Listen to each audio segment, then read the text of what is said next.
Primeiro que eu tô rouca, né? Minha garganta não vai conseguir ficar. Eu sou Bárbara Medeiros, psicóloga, especialista em saúde mental e consteladora sistêmica. E hoje nós vamos falar sobre comportamento destrutivo, que é um assunto bastante complexo e que ele não vem invadindo, porque ele já faz parte do cotidiano das famílias brasileiras, mas que vem de fato despertando o interesse dos profissionais de saúde em olhar com mais cuidado para os comportamentos que ainda não estão sendo vistos, por exemplo, porque um comportamento destrutivo que acende todos os alarmes de atenção, como uma tentativa de suicídio, um processo de automutilação, né? Um quadro de depressão, tudo isso os profissionais de saúde já vêm olhando e com muita seriedade e trabalhando sobre essas questões. Mas o que de fato vem despertando hoje é como esses comportamentos destrutivos estão no nosso dia a dia, na nossa vida, e que passam despercebidos por conta da rotina, por conta das responsabilidades do cotidiano, que muitas vezes a gente tem, nem sabe que tem, mas que precisa olhar para enxergar o quanto isso acaba afetando não só a nós, os nossos projetos, mas também afeta as nossas relações familiares, profissionais, né, em geral. Então vamos olhar para isso hoje. Eu vou trazer para vocês uma compreensão breve sobre como a gente pode olhar para os comportamentos destrutivos dentro da nossa casa, no cotidiano. Como é que acende isso? E como é que a gente pode fazer para começar a trabalhar num processo de desconstrução desses comportamentos destrutivos que às vezes a gente nem sabe que os nossos companheiros, maridos, esposas têm, né? Por exemplo, a gente algumas vezes se questiona, né? Por que meu filho está se comportando dessa maneira, né? Que rebeldia é essa? De onde vem? Esse menino é tão amado e eu faço tudo por ele. Por que ele está se comportando dessa maneira? Seja ela qual for, chegando tarde em casa, seja qual for o comportamento, né? E você não consegue entender o porquê que ele está se comportando dessa maneira. Ou o companheiro ou a companheira que antes tinha uma relação com você, que você se sentia tranquilo e esse companheiro ou essa companheira começa a desenvolver algum tipo de padrão comportamental que mexe com você ou que gera que desperta em você uma certa preocupação, porque você não sabe de onde é que está surgindo essa mudança comportamental. Aí está o sinal de alerta, né? Pode ser um comportamento destrutivo que está se instalando ali e que na convivência, na rotina, a gente acaba não percebendo. Vamos olhar para isso hoje. Eu adoro dar uma piscadinha. Meu batom, como é que tá? Bom, eu fiz uma lista, né, de algumas características que podem nos ajudar a perceber e identificar quando uma pessoa que a gente ama, que a gente gosta, ou um cliente, né, enquanto profissional da área de psicologia, a gente também pode perceber quando esse cliente está imerso a um padrão de comportamento destrutivo e que algumas vezes chega lá na terapia dizendo que a semana foi massa, né? Ah, como é que foi sua semana? Ah, foi boa, eu fiz isso, eu fiz aquilo, né? E nas entrelinhas está lá, dito que ele está imerso a um processo, né, de comportamento destrutivo. Então, fiz uma lista básica, porque a lista como é que se diz? Vasta. É vasta, né? Existem muitas causas que podem desencadear um comportamento destrutivo e eu vou trazer para vocês Ixi, eu já falei isso milhões de vezes. Uma apanhada de algumas dessas causas. Um processo de comportamento destrutivo, ele pode começar com um acúmulo de queixas, né? Ou de insatisfações. Então, quando a gente começa a não sentir mais prazer, a não sentir mais satisfação em coisas que nós antes gostávamos, em coisas que era agradável, ou não conseguir mais sentir prazer apenas no cotidiano, né? No dia a dia. E aí tudo fica banhado de inúmeras queixas e insatisfações. Então, quando a gente entra mergulha, né, nesse mar de insatisfações, é um sinal de alerta. Você pode estar entrando num processo de comportamento destrutivo, porque partindo por essa ideia de que a sensação predominante do seu dia é de queixas e insatisfações, isso sinaliza que você não está conseguindo vislumbrar as possibilidades de sucesso, as oportunidades de prazer, né, e de satisfação, e com isso já sinaliza um sinal de alerta, né? O que está acontecendo com você internamente que você não está conseguindo sentir prazer na vida e está somente mergulhado nesse mar de insatisfações e de queixas. É um ótimo sinal de alerta para ativar aí essa atenção para a possível existência de um comportamento destrutivo. Por quê? Quando você vive nesse processo de queixas constantes, nada lhe agrada, você vai começar a despertar o interesse de procurar em outras coisas, né? Em outras coisas. Procurar não só em coisas externas, porque pode ser interno também, né? Mas procurar soluções de prazeres imediatos.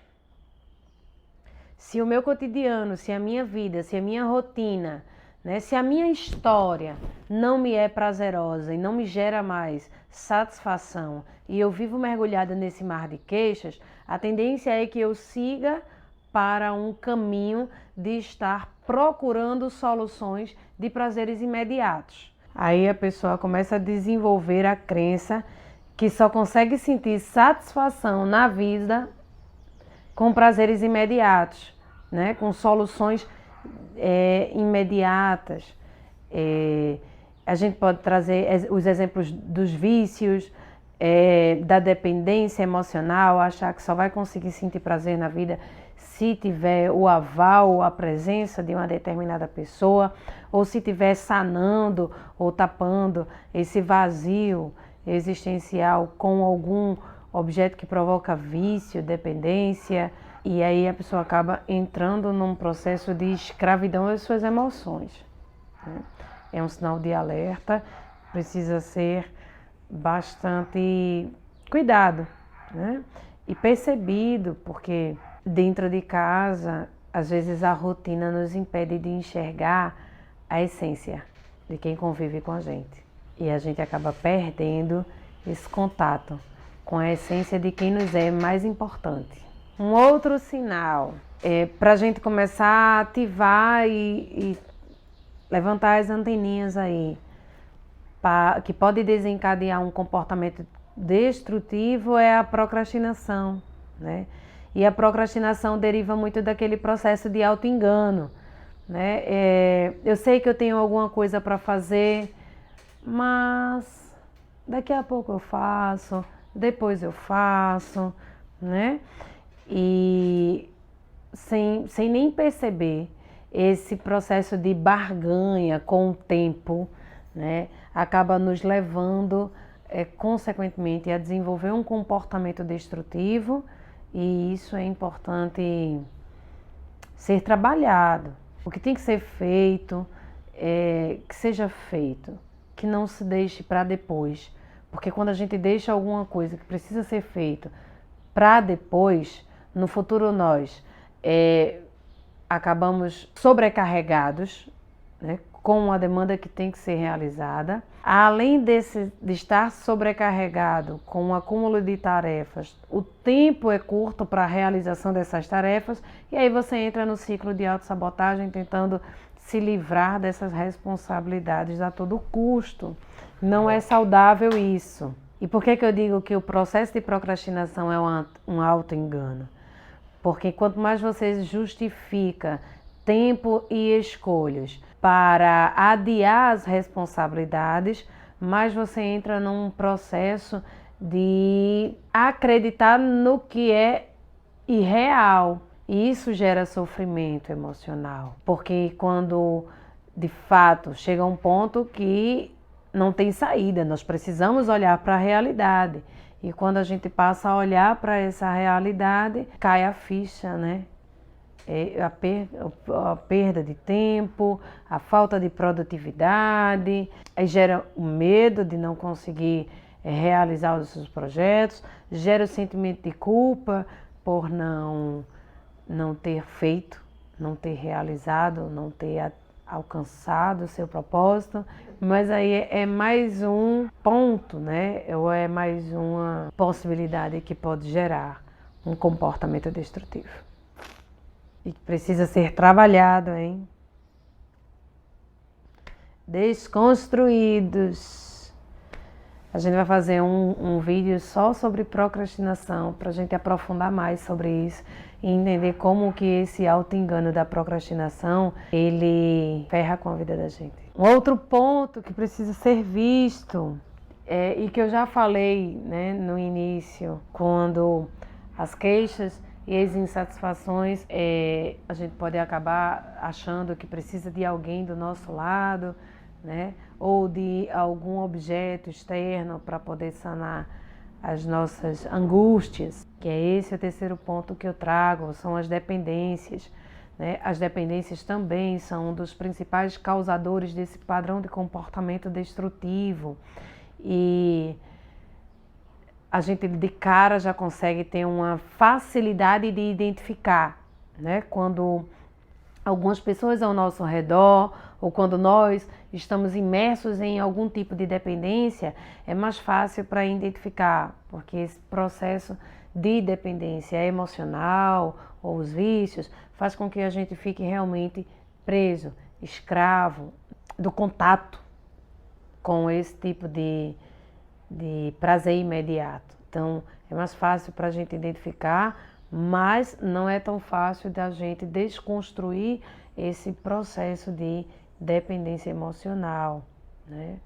Não só gera, mas também né? Dependência emocional é um comportamento destrutivo, porque aí você deposita sua energia vital no outro, seja qual for o outro, pode ser uma pessoa, um objeto. Um outro ponto importante que pode caracterizar o comportamento destrutivo é um processo de autopiedade, né?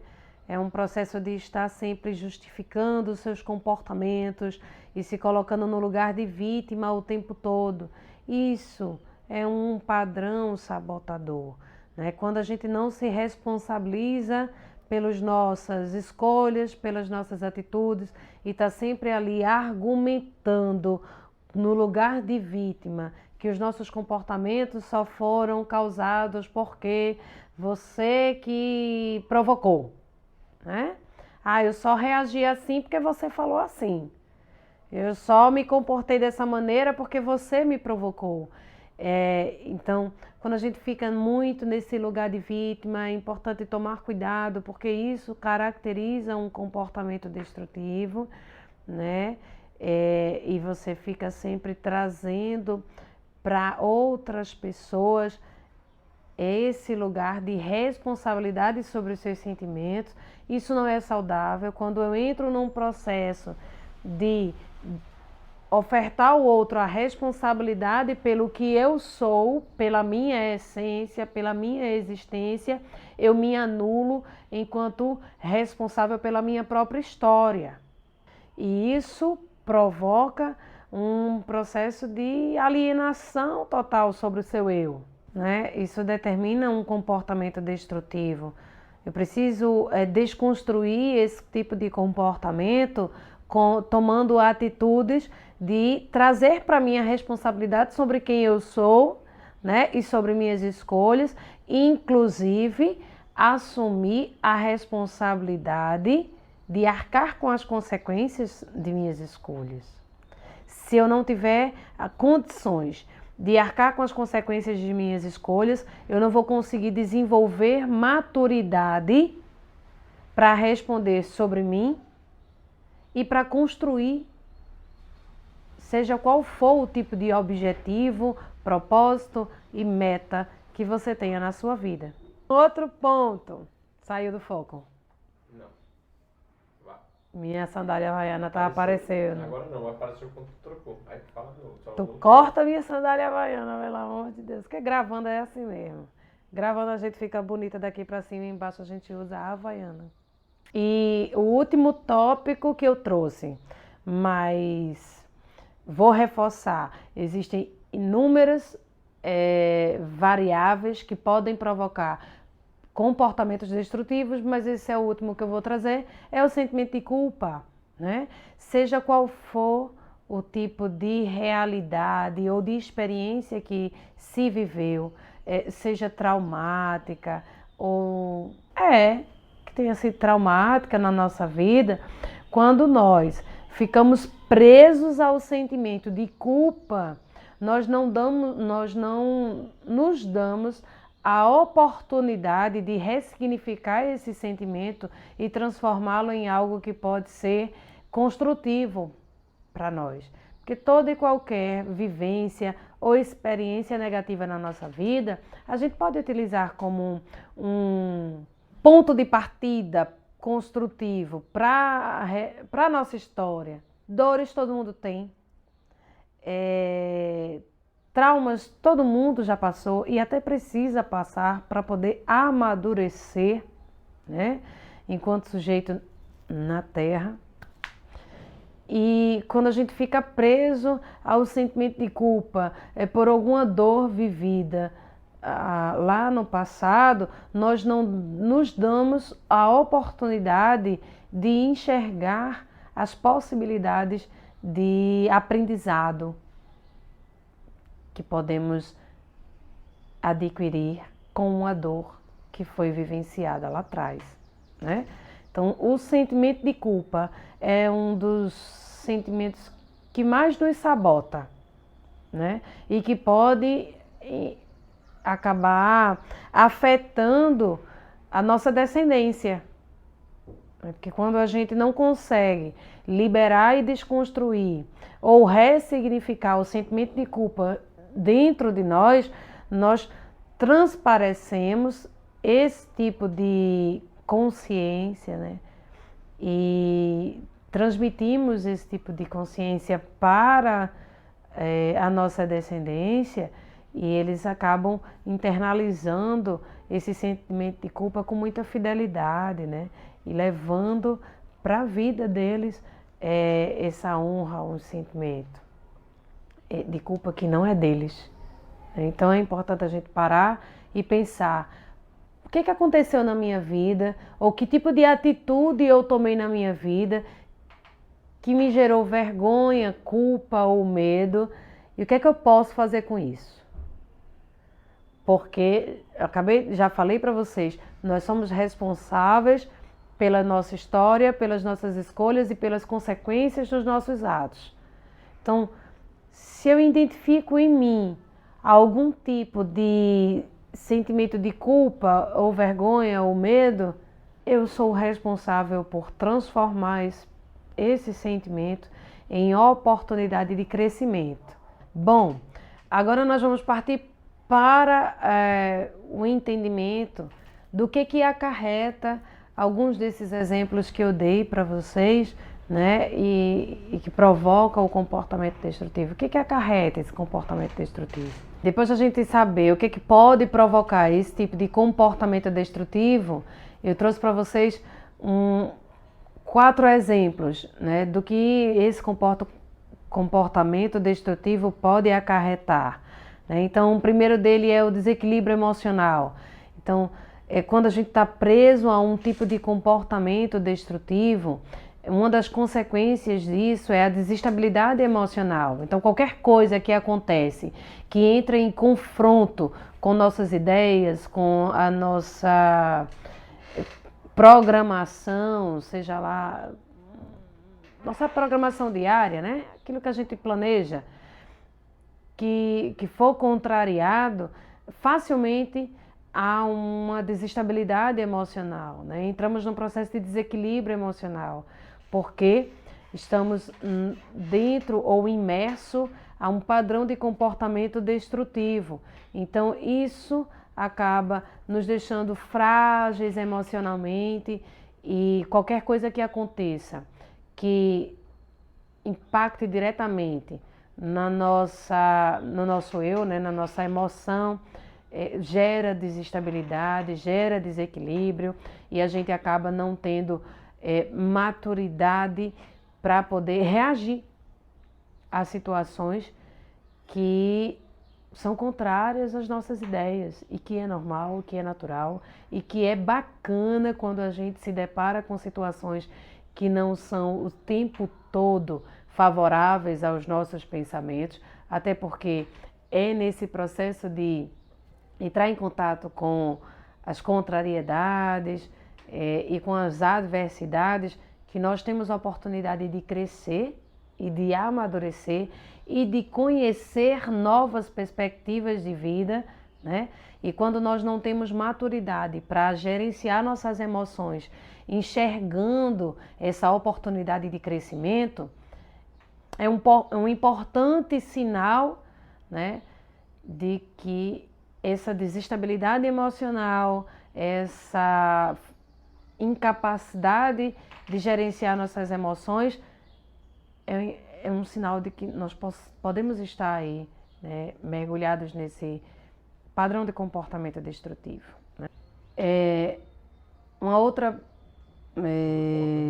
outro ponto que é acarretado por um padrão de comportamento destrutivo são os danos físicos. E a gente tem vários exemplos, né, de danos físicos causados por um comportamento destrutivo. Eu vou trazer para vocês um que é importante ser visto, é importante ser falado, que é o processo de automutilação, muitas vezes gerados por crises de ansiedades, depressão, né? E são transtornos mentais que acabam provocando danos físicos, como a automutilação. Isso é um processo de consequência de um comportamento destrutivo, que algumas vezes pode ter sido evitado num diagnóstico prévio, né? E precisa ter um cuidado e um acompanhamento com um médico psiquiatra, com um psicólogo, né, na psicoterapia, em grupos terapêuticos também, e a gente precisa falar sobre isso. Vixe, tem uma música que eu não acredito. Um assunto tão importante, no momento em que eu estou realmente falando de algo importante.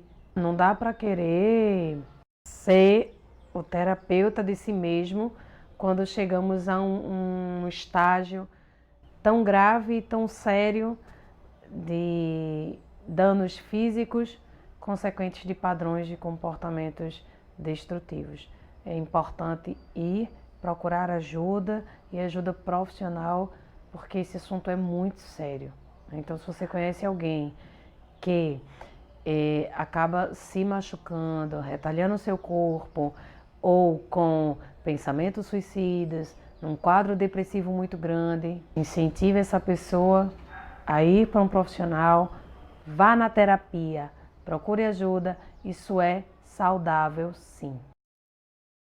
E o último ponto que eu trouxe para vocês, que é provocado por um comportamento destrutivo, é o isolamento. O isolamento é algo que precisa ser visto, precisa ser falado, porque o isolamento também, às vezes, ele é provocado por um processo de auto-engano, pela aquela ideia de que eu só estou a fim de ficar só.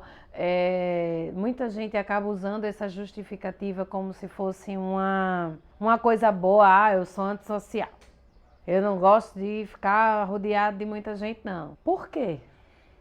né? E como isso é saudável para você? Porque é importante, sim, momentos em que a gente consiga estar conosco, estarmos bem conosco, mas se esse processo torna-se ou se transforma numa necessidade constante de estar sozinho, porque não quer ou porque não se sente atraído por estabelecer relações interpessoais, é um sinal de alerta, a gente precisa olhar para isso, porque todo mundo precisa se relacionar com pessoas para poder expandir a sua rede de desenvolvimento pessoal.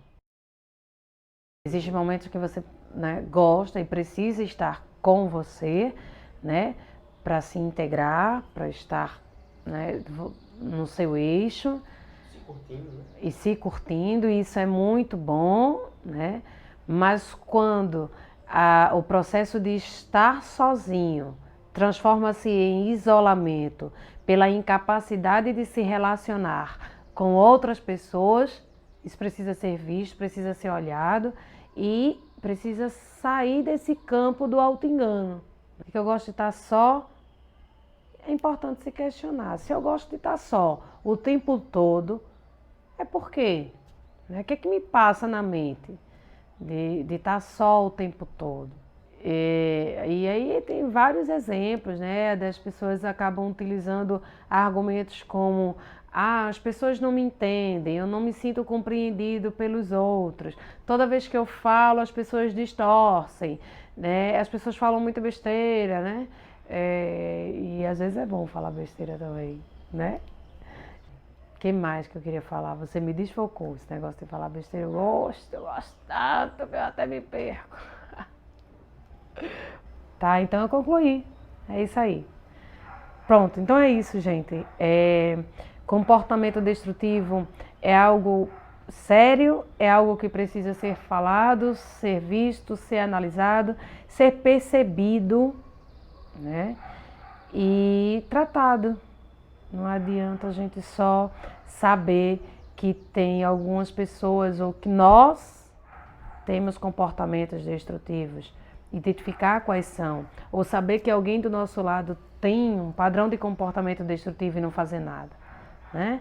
Vamos ali, vamos para a lida, vamos olhar e vamos nos ajudar uns aos outros. Exato.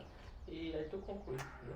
E se você, né, gostou do conteúdo, compartilha, comenta, né? Leva esse material para outras pessoas que talvez estejam precisando. Tá, vamos lá. E se você gostou do conteúdo, eu peço que compartilhe, que faça comentários, façam perguntas, né, no que eu puder responder. Estou aqui para poder contribuir. E se você conhece alguém que sinaliza esse tipo de problemática, compartilha com essa pessoa, possa ser que esse vídeo possa ajudar muitas pessoas, tá certo? E é isso. Tchau, até a próxima.